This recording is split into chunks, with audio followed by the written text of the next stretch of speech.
আসসালামু আলাইকুম। চলে আসলাম নতুন আরেকটি ভিডিও নিয়ে আপনাদের মাঝে। আজকে আমি আপনাদের দেখানোর চেষ্টা করব আটলান্টিক দ্য রয়্যাল হোটেল। তো আমি এখন যে স্ট্রিটে দাঁড়িয়ে আছি এটা হচ্ছে দ্য পাম জুমেরা স্ট্রিট। তো এই রাস্তাটা কতটা সুন্দর শেষ অবধি দেখানোর চেষ্টা করব আপনাদের। আমি এখন যাইতেছি আটলান্টিক দ্য রয়্যাল হোটেলের সামনে। তো পবিত্র মাহে রমজান উপলক্ষে এই রাস্তাটাকে এত সুন্দরভাবে সাজানো হয়েছে, খুবই সুন্দর লাগতেছে। এখান থেকে আমার 4 কিলোমিটার যাইতে হবে আটলান্টিক হোটেলের সামনে। এই রাস্তাটা 4 কিলোমিটার। চলে আসলাম দ্য আটলান্টিক দ্য রয়্যাল হোটেলের সামনে।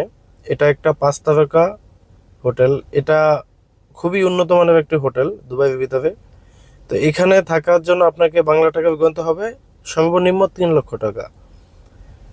তো এটার ভিতরে প্রবেশ করার জন্য অবশ্যই আপনাকে আগে থেকে বুকিং নিয়ে আসতে হবে। বুকিং ছাড়া এটার ভিতরে কাউকে অ্যালাউ করে না। তো বন্ধুরা, যারা ঘুরতে আসেন চাইলে আপনারা এটার বাইরেও ফটোশ্যুট নিতে পারেন। অনেক সুন্দর সুন্দর জায়গা আছে ফটো নেওয়ার। বন্ধুরা, আজকের ভিডিওটা এই পর্যন্তই সমাপ্ত। দেখা হবে নতুন কোনো ভিডিওতে। সবাই ভালো থাকবেন। আল্লাহ হাফেজ।